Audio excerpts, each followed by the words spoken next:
दैबानाजों न' लोमजानानै रिलिफ केम्पआव थानांनाय दुखुथिया सुबुंफोरखौ खौरां लादों बारग' इएम गणेश कसारी बिथाङा।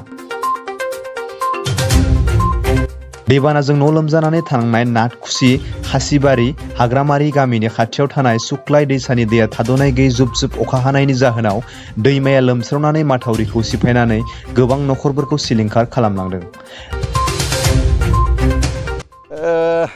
दैबाना जानाय ओनसोलाव एसे बेरायबाय थादों। बिदिनो दिनै आङो नाथखुसि एलपि स्कुलाव जे माने रिलिफ केम्प दङ बेहाय नाथखुसि खासिबारि आरो हाग्रामारिनि रायजोफ्रा बेवहाय दं, बेखौ एसे नायथिंनो फैदों आरो आंनिफ्राय एसे साहाजों जानो हानाय एसे जाग्रा आदार एसे होदों सामान्य भाबै। गासै सुक्लाय सेरफां समस्ति बेरायनानै नुदों दिनै सुक्लाय दैमाया 8टा जायगायाव 8टा जायगायाव माथावरि बायदों आरो बिनि थाखाय दिनै बे ओनसोलनि सुक्लाय सेरफां ओनसोलनि रायजो राजाफ्रा बहुत खस्थ' जानो गोनां जादों, न'आव थानो हायाखै।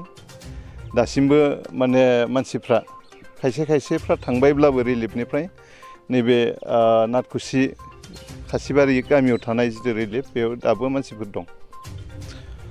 थाबैनो जुदि मावाब्ला रायजोफ्रा खस्थ' जागोन, बेनिखायनो आं खावलायो सरकारखौ बे माथावरिखौ जाहाथे जेसेबां बायदों गासैखौबो जाहाथे राहा लायो, थाबैनो माथावरि लुफुङो आरो रायजोफोरनि माने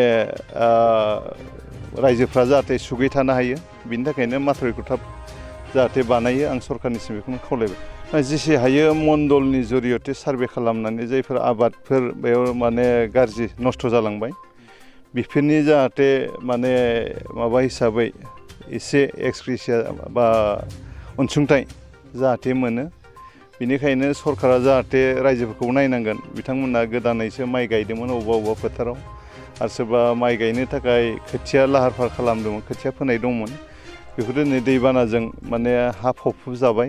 दा बिथांमोना जाहाथे थांना थानायनि थाखाय इयुनाव आरो गुबुन माइ गायनो हायाब्लाबो गुबुन खेथि जाहाथे मावनो हायो, बिनि थाखाय सरकारा बेबस्था लायो, बेखौ आं खावलायदों। माने दंफांनि दालां 2008 मायथाइयाव बिटिसि सरकारनि गेजेरजों 140 मिटार बानायनाय जादोंमोन आरो बेखौ 2017 मायथाइयाव आरोबाव फाहामफिननाय जादोंमोन आरो बे दालाङा दिनै बायनानै थांबाय बे दैबानायाव। आरो बे खाथियावनो मोनसे PMJSYनि दालां बानायदों। बेयाव माखासे टेकनिकेल मोनसे प्रब्लेम जादों। आगोलावहाय दंफांनि दालां जिहेतु आगोलावबो दङमोन आरो बे दालांनि जेफोर जस, बे जसआ दैयाव गोलैना दङ 6 मिटार सिङाव।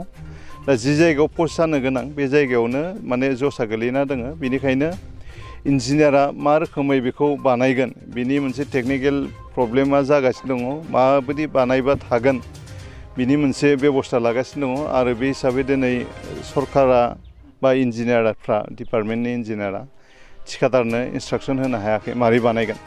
दा बेनिखायनो थिखादारा एसे लासै खालामबाय थादों।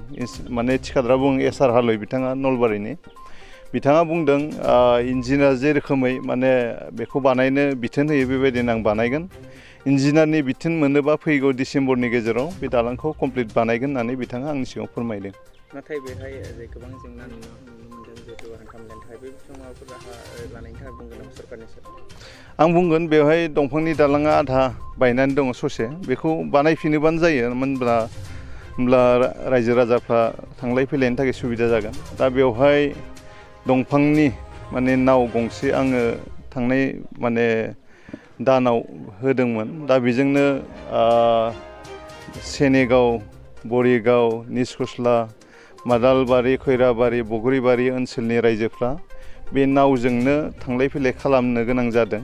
जायफोर फरायसा फरायसुलिफोर बिथांमोना एग्जामबो सोलिबाय थादों आरो बिथांमोनाबो बे नावजों थांलाय फैलाय जानो गोनां जादों। ओंखायनो आं थाबैनो सरकारखौ खावलायो जाहाथे बेयाव थानाय जे दंफांनि दालांखौबाबो मोजाङै रिपेयारिं खालामनानै मानसि थांलाय फैलाय खालामनायनि बेबस्था खालामो, आं बेखौ खावलायदों आरोखि।